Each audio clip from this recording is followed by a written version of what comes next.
하나님께서 우리에게 주시는 오늘 말씀의 제목은 나인성의 회복입니다. 나인성의 회복. 지난주에 말씀드렸듯이 지금은 예수님의 갈릴리 사역 중에서도 사도들을 부르신 이후에 진행되었던 2차 갈릴리 사역 중입니다. 특별히 예수님께서 이 2차 갈릴리 사역 중에서는 특이점이 12사도들과 동행했다는 거예요. 왜 동행하셨냐? 물론 함께 있기도 했지만 계속적으로 예수님이 누구신가를 가르치기를 원하셨어요. 그것도 실제로 예수님을 체험하기를 원하신 거예요. 신적인 이 능력을. 그래서 지난주에는 백부장의 종의 병을 고치는 사역의 현장에 이들이 함께 있었습니다. 그리고 오늘은 이제 죽었던 자가 살아나는 아주 더욱더 결정적이고 극적인 현장 속에 있게 되는데, 이 모든 것을 통하여서 예수께서 목적하셨던 것은 이 12 제자들, 사도들을 예수님의 사역을 계승할 자로, 즉 하나님 나라의 일꾼으로 온전히 양육하고 훈련시키기 위함이었습니다. 그런 의미에서 우리도 하나님의 말씀을 받을 때 제3자로서 받는 것이 아니라 주님의 이 복음 전파를, 이 사역을 계승할 자로서 함께 제자된 자로 12사도의 자리에서 이 말씀을 받아야 하겠습니다. 자, 11절을 보면 그 후에 그럴 때 앞에 나와 있던 백부장의 이 종의 병고침 이후의 일이라는 거죠. 예수께서 나인이라는 성으로 들어가셨습니다. 이 나인이라는 말은 뭐냐면 나임이라는 아름답다, 사랑스럽다의 뜻을 가진 그런 성 이름입니다. 그래서 나인은 아름다운, 사랑스러운, 그래서 성 이름이 뭐예요? 아름다운 성, 사랑스러운 성이 이 성의 이름입니다. 아름답다, 사랑스럽다, 이것은 외양이 화려하다, 멋지다라는 의미도 있겠지만, 아름답다라는 것은 그 안은 모든 것이 즐거움과 행복과 기쁨만이 가득하다는 거예요. 평안만이 가득하다는 거예요. 애통은 없다라는 거예요. 이런 뜻도 함께 포함하고 있습니다. 이 나인은 나사렛, 예수님의 고향 마을인 나사렛에서 동쪽 9km 지점에 위치한 작은 성으로 엔돌이라는 성 이름을 혹시 기억하실까요? 사무엘 상 28장에 보면 엔돌의 무당 만나러 사울이 가지요.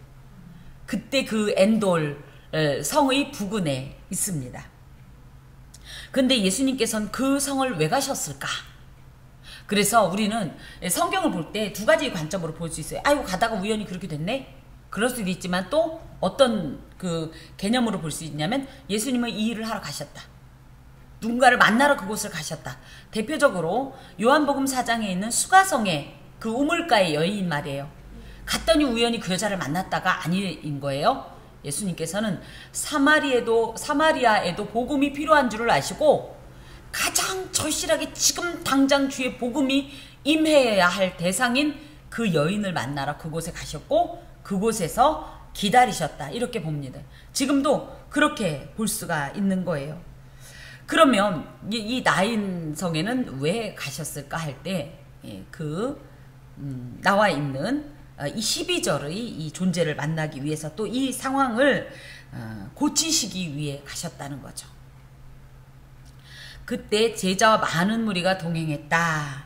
이것은 일단 제자들은 아까도 말씀드린 것처럼 늘 동행하는 수행자이기도 했고 또 학생이기도 했어요. 게다 대고 그 백부장의 종의 병을 고치기도 하고 예수님께서 하시는 이 기이한 이 사역들이 무리들의 마음에 큰 어떤 호기심을 갖게 했지요. 또 그리고 이들에게도 또 어떤 것이 필요하냐면 그런 것을 통해서 이 하나님이 이 땅을 돌보심을, 이 땅을 버리지 않았음을 확인받고 싶었을 거래요. 그래서 많은 사람들이 늘 예수님 곁에는 있었습니다. 자, 한편 성문에 가까이 이르실 때에 사람들이 한 죽은 자를 메고 나오니 이는 한 어머니 독자요 그의 어머니는 과부라. 그 성의 많은 사람도 그와 함께 나오거늘. 이것을 한 장면으로 이렇게 연상해 보면요, 그 당시에 모든 성에는 성문이 있다고 그랬어요. 그쵸? 성문이 있을 때 성 안으로 들어가려는 무리가 있었어요. 예수님과 제자의 많은 무리들, 그리고 성 안에서 나오는 무리가 있었어요. 누구요? 예, 죽은 아들의 시신과 그 어머니와 그 성의 많은 사람들. 그래서 이 한 성을, 이 성문을 이 사이에 두고 지금 이 길은 생명의 대열, 그죠? 영생의 대열, 권능의 대열, 구원의 대열인 예수의 대열이, 그리고 이것은 뭡니까? 죽음의 대열, 애통의 대열, 절망의 대열, 낙심의 대열의 이렇게 교차하는 묘한 장면을 이런 것에서 우리가 발견할 수 있습니다. 성문을 사이에 두고 생명의 주관자로서 세상에 생명을 주러 오신 예수님과 또 상반되게 아람의 타락으로 인해 세상에 들어온 죽음의 세력에 사로잡혀서 그 죽음의 세력의 포로로 끌려가는 이런 자들의 이 정면 대결이 지금 이곳에 펼쳐지는 겁니다. 누구는 이렇게 얘기해요. 우연히. 하지만 이 우연이란 말도 믿음으로 볼 때는 잘못된 건 아니에요. 우리는 우리 입장에서 우연인 거예요. 그렇죠? 그렇지만 믿음의 눈으로 보면 이것은 하나님의 절대적인 섭리이십니다. 그래서 뭡니까? 결과적으로 볼 땐 죽음의 대열, 죽음의 세력이, 그죠? 생명의 대열, 생명의 세력에 참패당하는 순간이 이곳에서 이 성문 앞에서 재현된다라는 사실이지요. 성경은 항상 많은 우연의 순간들을 소개합니다. 하지만 이 우연이라는 순간들조차도 전 우주를 통괄하신 하나님의 장중한 계획 속에 담겨져 있는 오묘한 섭리의 시간이요, 섭리의 이 상황들이다 라고 우리는 믿음으로 받아야 하겠습니다. 특별히 본절에서도 예수와 아들을 잃은 과부 내지는 생명을 잃은 그 독자와의 만남을 통하여서 이것이 그냥 우연히 일어난 것이 아니라 온 우주를 섭리하시고 다스리시는 하나님의 계획 속에서 이루어진 아주 은혜롭고 복된 구원의 소식이라는 것을 우리가 발견할 수 있겠습니다. 그래서 여기에 보니까 사람들이 한 죽은 자를 메고 오니 이는 한 어머니 독자여 그의 어머니는 과부라. 이 말 속에는요, 참 인간이 처할 수 있는 가장 극한의 상황, 가장 비참하고 가장 절망적인 상황을 이렇게 묘사하고 있는데 가장 비참한 건 뭡니까? 죽음입니다. 이 나인이란 이름이 뭐라고 그랬어요? 사랑스럽다, 아름답다. 그런데 겉으로 볼 땐 사랑스럽고 아름답고 완전하고 그곳엔 기쁨만 가득할 것 같고 평안만 가득할 것 같고 생명만 가득할 것 같았던 그 속에서 나오는 것은 무엇이다? 죽음이다. 죽음. 그리고 뭐예요? 죽었으니 특히 이 죽은 자의 어머니의 마음은 어떤 마음이겠습니까? 애통, 비통으로 그야말로 소망이 끊어진 이 절대적인 절망에 사로잡힌, 그래서 나인이라는 이 이름과는 전혀 상관없는 오히려 더 대조적이고 반대적인 그런 상황들을 소개하고 있어요. 또 괴다 되고 이 아들이 독자인다 되고 그 어머니는 또 누구라? 과부라. 과부는 누굽니까? 어찌됐든 또 남편의 죽음을 이미 겪은 자예요. 외로운 자예요. 도울 자가 없는 자예요. 그래서 정말로 세상 가운데는 소망은 단 하나도 없는데 그나마 있었던 게 외아들이었는데 그 아들마저 14절에 보면 청년아 굉장히 젊은 나이에 이렇게 죽음이라는 극한의 절망을 만나게 됐고 그것에 사로잡혀 이끌려가고 있는 이런 현장인 거지요. 참으로 나임이라는 이름과는 대조적인 이런 죽음의 상황들 가운데에서 우리는 무엇을 발견할 수 있느냐? 세상은 평화를 말합니다. 평화를 외칩니다. 모든 것을 다 제공해 줄 수 있는 것처럼 참 소망이 넘치는 것처럼 이것이 다인 것처럼 말하지만 사실은 현재적으로 이 세상은요 마치 나인이라는 성 가운데 가득한 죽음의 세력과 같이 이 세상에도 온갖 죽음의 횡포로 가득한 그런 어떤 모습을 우리가 여기서 맛볼 수가 있겠어요. 겉으로 보이는 것과는 전혀 다른 이 세상의 내지는 한 인생의 실존을 고발하고 있습니다. 우리도 겉으로 볼 때는 어때요? 특히 주일은 어떻습니까? 옷도 말끔히 입고 오죠. 그죠? 또 주일날 인상 안 쓰죠. 웃죠. 그래서 사람들은 어떻게 생각해요? 어메 저 집은 걱정도 없는가벼. 그죠? 저 집은 맨날 좋은 일만 넘치나벼. 그죠? 먹고 살만한가벼. 뭐 건강한가벼. 이렇게 얘기하죠.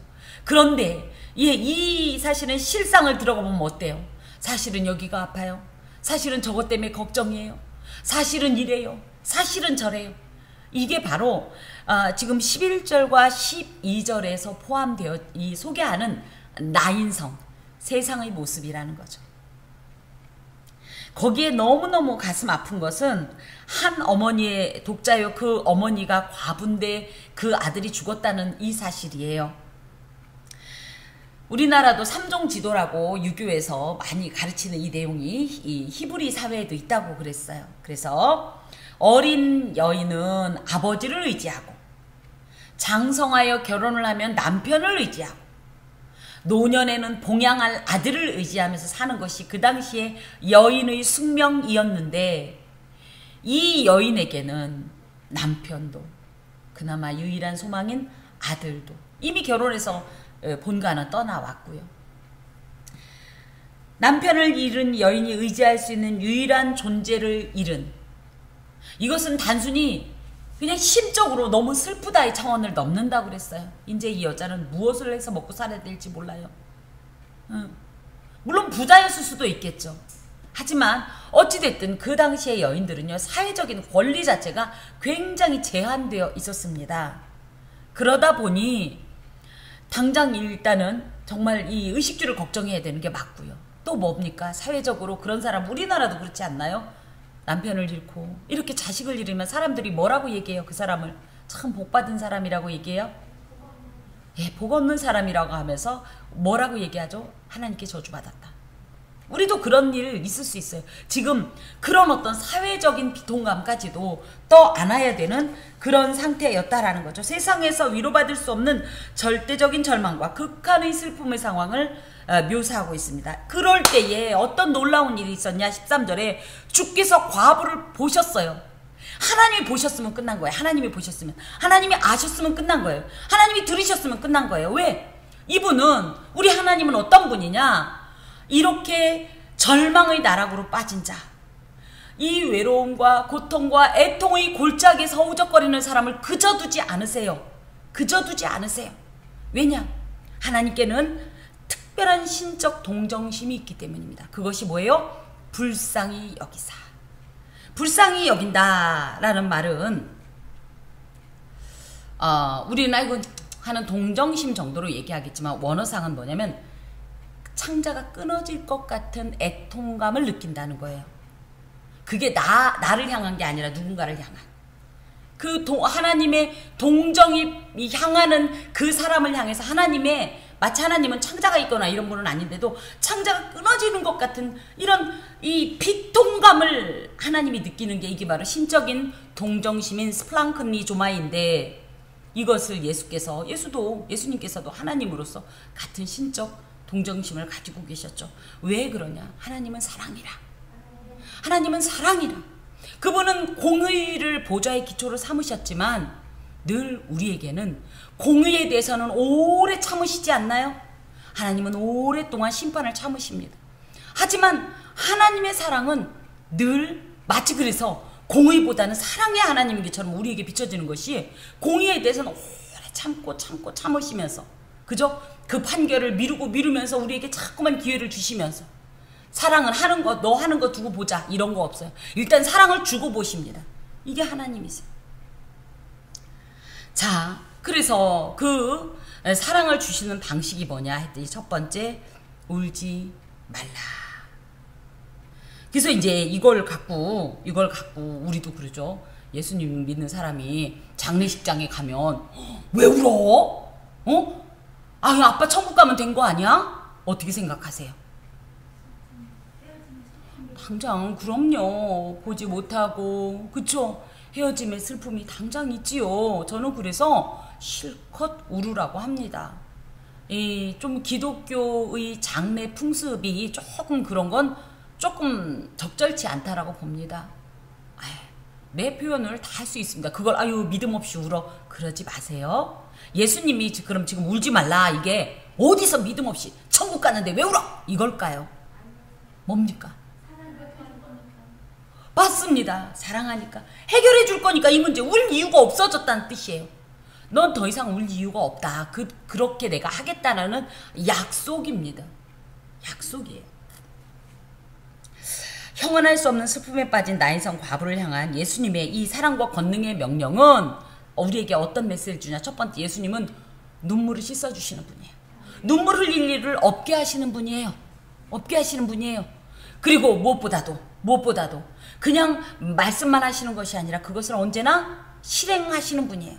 우리가 왜 옵니까? 어찌되었든지 죽음 때문에 온다 할 때 이 죽음의 문제를 해결하신 분이 예수세요. 저주의 문제를 해결하신 분이 예수세요. 질병의 문제를 해결하신 분이 예수세요. 그러면 예수님 믿으면 암도 안 걸리고 암 걸리면 다 나아서 절대 안 죽나요? 예. 하나님께서 궁극적이고 그죠? 이 종말적인 어떤 관점에서 일단 또 이것도 봐야 하긴 합니다만은 그런 분이시라는 거예요. 예수님께서는 단순한 위로만 하고 끝내는 분이 아니에요. 그 원인을 해결해 주시는 그런 분이십니다. 그러면서 가까이 가서, 그러니까 약간 거리가 있었나 봐요. 그죠? 이렇게 오는 모습을 보고, 그리고 또 이 시신이 된 그 청년과 어머니뿐 아니라 12절에 보면 그 성에 많은 사람들도 함께 나왔어요. 근데 그 사람들이 왜 나왔을까? 그만큼 이 집은 너무 인간적으로 너무 안 된 거죠. 그쵸?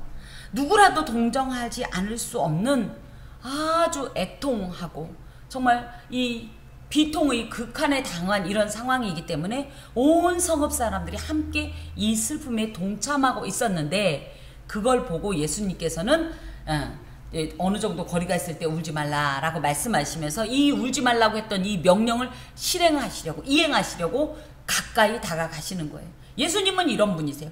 저 멀리에서 가까이 오지 마 이런 것이 아니에요. 거꾸로 예수님이 가까이 안 가면 일이 안 되나요? 예수님은 말씀으로 천지를 창조하신 하나님이심에도 불구하고 그 가슴이, 예수님의 가슴이 이 특별한 동정심으로 가득 차 있기 때문에 굳이 누구 말대로 말씀만 하여도 되는 충분한 그런 권능자임에도 가까이 다가가시는 분이에요. 예수님은 언제나 우리 모든 문제에 가까이 다가오셔요. 그렇기 때문에 그 예수님의 우리가 어떻게 보면 체온을 느끼는 거예요. 그 마음을 느끼는 거예요. 어떻게 보면 조금 공식적으로 딱딱하게 이렇게 말씀하시는 분이 아니라 우리보다 우리의 문제에 대해서 더 가슴이 아파하시고 우리 슬픔보다 더 애통하시는 분이 예수세요. 자, 그러면서 그 관에 손을 대시니 맨 자들이 서는지라. 가까이 가서 손을 댔다라는 것은 이 장례 행렬을 지금 멈추겠다라는 뜻을 갖고 있는데, 여기엔 심각한 율법적 오류가 있어요. 그죠? 시신은 뭐예요? 예, 왜 부정이에요? 죄의 싹슨 사망이요. 죄의 대가로 죽었기 때문에 이 죽음은 부정의 극치예요. 그런데 누구든지 이 부정한 것에 손을 대면 어떻게 돼요? 부정이 전이가 돼서 나도 부정하게 돼요. 그래서 절대 함부로 이 시체에 접촉하지 말라고 한 것이 이 율법인데, 예수님께서는 그 율법을 폐기하는 것이 아니라 사실은 이 안에 놀라운 비밀이 있다고 그랬어요. 제단이 거룩해요. 그 제단에 무엇을 닿으면 제단이 부정한 것에 닿아서 부정해지는 것이 아니라 부정했던 것이 제단에 닿으면 이 제단의 거룩이 오히려 닿은 것을 거룩하게 한다 라는 말씀이 출애굽기에 이 28장 등에 29장 등에 기록이 되어 있는데요. 예수님께서 사실 아까도 말씀드렸지만 굳이 하나님이시기 때문에 멀리서 야 일어나 이제 그만 자야지 이래도 끝나는 문제예요. 그런데도 굳이 가서 이것을 행하심은 이런 것들을 통해서 계속 당신이 누구다라는 것을 교훈하시기 위해서예요. 자, 그랬더니 그러면서 손을 대시고 이제 맨자들이 섰다. 그래서 이것이 뭐다? 결국은 장례식을 중단시킨 거예요. 지금 이 성을 나가면 이제 그죠, 매장밖에 없는 거예요. 근데 이걸 멈추셨다는 건 더 이상 이 장례를 할 이유가 없다는 거예요. 예수님은 언제나 장례를 중단하시는 분입니다. 이런 대표적인 예가 또 뭐 있어요? 회당장 야이로의 딸일 때, 그죠? 어떻게 했어요? 사람들이 막 우니까 예수님께서 가서 울지 말라. 왜? 소녀가 자고 있다. 그죠? 사람들은 비웃지만 그 장례는 정말로 멈췄어요. 그런 역사가 예수께 있습니다. 그런 권능이. 그래서 그분을 13절에 보면 굳이 주라는 표현을 해요. 주. 그죠? 이 주라는 표현은요, 퀴리오스라는 표현에 주는 뭐예요? 주인. 그러므로 뭐예요? 우리 지난주에 있었던 것처럼 백부장도 주인이죠? 나름대로 자기도 주인이죠. 자기 부하들한테. 그럴 때 어떤 공식이 임한다고 했어요? 주인은 명령하고 종들은 복종하고. 마찬가지예요. 여기서도 굳이 예수님을 예수께서라고 하지 않고 주께서라고 누가가 말했던 건 이 주께서, 이 주인이 뭐 할 거다? 명령할 거다. 아멘. 그겁니다. 뭐를? 죽음에 대해서, 사망에 대해서 명령할 거라는 거예요. 그러면 어떤 결과가 있다는 거예요? 이 사망은 반드시 그 명령에 복종하게 돼 있다는 거예요. 절대적으로. 그것을 의도하겠어요. 일부러 주라는 표현을 했어요. 그러면서 첫 번째, 자, 예수께서 이르시되 청년아 내가 네게 말하노니 일어나라 하시매. 그래서 마치 청년에게 말한 것 같지만 사실은 이중적으로는 뭐예요? 죽음에 대해서 얘기한 거예요. 죽음아! 이 청년의 생명을 놓아주어라. 네 권세는 이미 무효됐다. 폐기됐다. 패배했다. 이런 뜻입니다. 특별히 생명의 주인이신 하나님께서 오셔서 이런 명령을 내리는데 어디서 감히 하나님의 명령 앞에 누가 감히 대항하고 반항할 수 있겠습니까? 거절할 수 있겠습니까? 더하여서 이 청년은 현재 어떤 상태예요? 죽은 상태예요. 죽은 사람은 듣습니까? 못 듣습니까? 못 들어요. 못 들어요. 이 말씀 속에는 또 어떤 내용을 함께 담고 있냐 하면 아닌 말로 듣지 못하는 그 어떤 무생물이라 할지라도 예수 앞에 전능자이신, 절대 권능자이신 하나님 앞에선 무엇이라도 아멘이 가능하다는 거예요. 아멘을 해야 된다는 거예요. 지난주에도 함께 나눴지만 바람아 멈춰! 그러면 바람이 귀가 어디 있어요? 그런데도 어떻게 해요? 복종이 돼야 되는 거예요. 물결아 멈춰! 멈추는 거예요. 아닌 말로 코로나에 대해서도 이상하게 저도 그런 기도를 했었어요. 초반부터 이상하게 하나님 코로나가 백신으로 정복이 안 될 것 같은 거예요. 그래서 제가 그랬거든요. 하나님, 하나님의 명령으로 멈춰 주십시오. 백신, 그래서 사람들이 마치 백신으로 정복한 것처럼 우쭐대지 말게 해주십시오. 그러면서도 저도 나름 백신을 기대했었어요. 그런데 중간에 회개했어요. 아이고 하나님 나 이렇게 기도해놓고 저도 왠지 백신이 나를 뭔가를 해줄 줄 알았어. 근데 우리나라 사람들은 이제 다 알죠. 백신이 이걸 멈추게 한 게 아니에요. 하나님의 시간이 만족이 됐기 때문이에요. 그런데 저는 이렇게 생각합니다. 하나님의 이 죄악된 세상을 향한 진노, 공의의 만족의 시간이 제대로 작용이 됐으면 아직도 코로나 소용없어요. 근데 어떤 기도했습니까? 하나님 생명을 지으신 주여, 이 무참히 지금 이 코로나에 살해당하는 이 생명들을 생각하사 그 하나님의 시간을 감아옵소서. 이런 기도가 하나님 안에 상달되었기 때문에 이런 역사가 있는 겁니다. 바이러스도 들을 수밖에 없는 게 하나님의 절대적인 권능의 명령입니다. 그랬더니 정말로 죽었던 자가 이 청년이 그죠? 죽었으니 청각도 다 소실된 이런 존재가 일어나 앉고 말도 하거늘. 그렇습니다. 죽음이라 할지라도 제 아무리 절대적인 그죠? 힘인 것 같은 죽음이라 할지라도 하나님의 권능 앞에서는 모두 아멘할 수밖에 없는 것이에요. 이것이 하나님의 절대 권능이십니다. 그 위엄이십니다. 이것을 우리가 가볍게 여기면 안 돼요.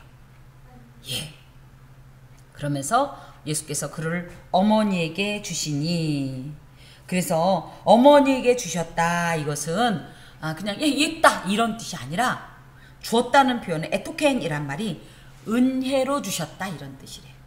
선물처럼 주셨다 이런 뜻이래요. 그쵸? 사실은 죽었으니까 그죠? 끝난 거예요. 끝난 거예요. 그런데 이 끝난 것 같았던 끊어진 것 같았던 이 기쁨과 그쵸 소망의 이 줄기를 예수께서 다시 살리시고 회복하시고 그리고 나서 그 자체가 이미 이 어머니에게 선물이 되는 거죠. 그러면서 여기에 이 죽었던 자가 내게 말하노니 일어나라라는 이 일어나라는 표현도 그렇고 앉고 말도 한다라는 이런 것에서 일어는 났는데 아무것도 못해. 그럼 어떻게 될까요? 뭐 죽은 거나 무슨 차이가 있어. 그죠? 근데 완전히 회복됐다는 것을 표현하기 위해서 완전히 회복되었음을 의미하기 위해서 이곳에 일어났다. 그리고 앉아서 말도 했다. 이런 기록을 하는 겁니다. 그래서 청년은 완전한 죽음에서 완전한 생명으로 소생되었습니다. 회복이 되었습니다. 그러자 모든 사람이 두려워하며 왜 두려워했을까요? 누구기에 딱 그겁니다. 그가 누구기에? 이분이 누구기에? 그쵸? 겉으로 볼 때는 허름하니 별 볼 일도 없게 생겼죠. 오죽하면 이사야 53장을 보고 참 저희가 예수님의 외모를 그리고 그 멋진 금발에 부드러운 미소를 띤 아름다운 콧날도 오똑한 그런 뭐 피부는 하얗고 막 그 미소만 지어도 막 꽃나무 같은 이런 이미지가 아니라는 거예요. 예수님 오죽하면 요한복음 읽잖아요. 이제 30살밖에 안 된대. 야, 너 잘 먹어야 50밖에 안 됐겠구만.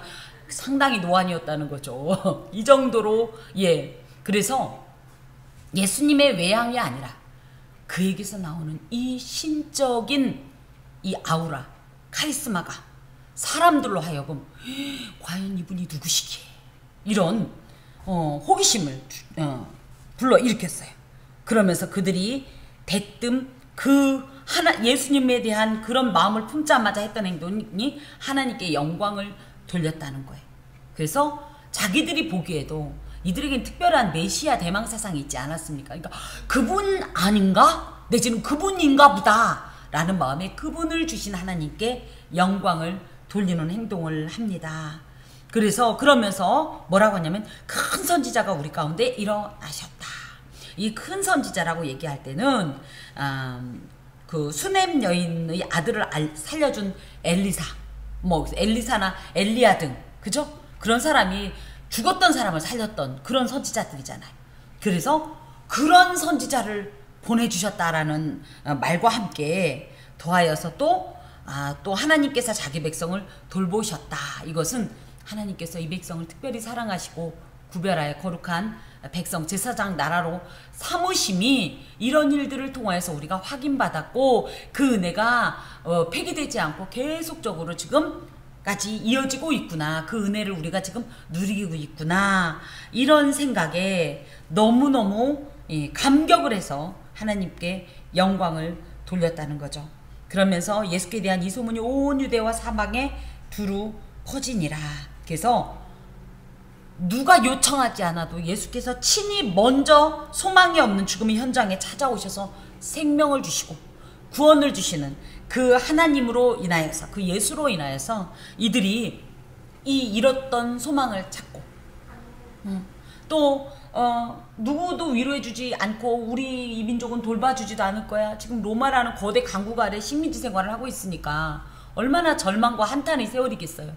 그런데 와우, 우리 하나님께서 우리를 잊지 않고 자기 백성을 돌보시는구나, 기억하고 계시는구나, 친히 방문하여 주셨구나 라는 이런 감동의 이 소문들이 이제 지금 갈릴리를 넘어서 온 유대 그런 유대는 예루살렘이 속한 곳이기 때문에 갈릴리는 우리나라로 따지면 지방 도시 유대 예루살렘은 수도권까지 싹 다 예수님의 이 소문으로 가득했다는 그런 뜻입니다.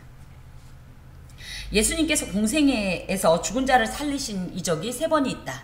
아까 말씀드린 대로 회당장 야이로의 딸을 살리셨고요. 또 누가 있냐면 베다니 나사로를 살리셨어요. 그리고 이제 이렇게 나인성 과부의 아들을 살리셨는데 그 3가지 기록 중에 나인성 과부의 아들을 살린 것이 제일 첫 번째 이적입니다. 예수님께서는 이런 모습을 통하여서 생명과 사망의 세계를 주관한 하나님의 능력을 예수님의 이 사역을 통해서 나타내 주시면서 하나님은 이런 분이라는 거예요. 죽었던 자를 살리는 분이라는 거예요. 절대 절망에서 완전한 소망을 회복해 주시는 분이라는 거예요. 또 두 번째, 이와 같이 장차 모든 성도들도 예수님께서 생명의 부활로 이끌어 주실 것을, 예수님 때문에 우리도 죽었지만 살 것을 보여주신 내용이 바로 이 나인성 과부의 아들의 죽음에서 살리신 내용이 포함하고 있는 이런 메시지입니다. 더하여서 거짓 평화로 가득한 나인성, 말은 나인성인데 사실은 안 나인성, 이 세상 가운데에는 죽음의 소리밖에 없다는 거예요. 죽음의 세력밖에 없다는 거예요. 그 세력이 사로잡혀서 우리가 죽음의 대열에 이끌려 갈 수밖에 없다는 거예요. 그런데 놀랍게도 전적 타자, 전혀 나인성 사람이 아니잖아요, 예수님. 그죠?